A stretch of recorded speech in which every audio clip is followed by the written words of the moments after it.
حضرت ابو ذر غفاری رضی اللہ تعالیٰ عنہ سے روایت ہے کہ رسول اللہ صلی اللہ علیہ وآلہ وسلم سے دریافت کیا گیا کہ کلاموں میں کون سا کلام افضل ہے۔ آپ صلی اللہ علیہ وآلہ وسلم نے فرمایا، وہ کلام جو اللہ تعالیٰ نے اپنے ملائکہ کے لیے منتخب فرمایا ہے، یعنی سبحان اللہ و بحمدہ۔ تشریح: اس حدیث سے معلوم ہوا کہ فرشتوں کا خاص ذکر یہی سبحان اللہ و بحمدہ ہے۔ اس حدیث میں اس کلمہ کو سب سے افضل کہا گیا ہے، اور حضرت سمرہ بن جندب رضی اللہ تعالیٰ عنہ کی حدیث میں 2 ہی ورق پہلے درج ہو چکی ہے۔ فرمایا گیا ہے کہ سب سے افضل یہ 4 کلمے ہیں: سبحان اللہ، الحمدللہ، لا الہ الا اللہ، اللہ اکبر۔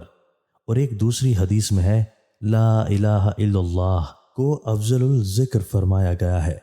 ظاہر ہے کہ ان تینوں باتوں میں کوئی منافات نہیں ہے۔ اصل بات یہ ہے کہ یہ سب کلمے دوسرے سب کلاموں کے مقابلے میں افضل اور اللہ کو زیادہ محبوب ہیں۔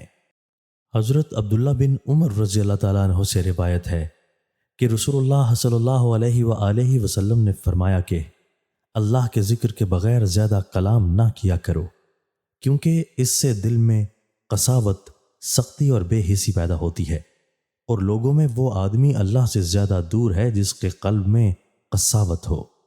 تشریح: حدیث کا مطلب یہ ہے کہ جو آدمی اللہ کے ذکر کے بغیر زبان زیادہ چلانے کا عادی ہوگا، اس کے دل میں قساوت یعنی بے حسی اور بے نوری پیدا ہوگی، اور وہ اللہ کے قرب اور اس کی خاص رحمت سے محروم رہے گا۔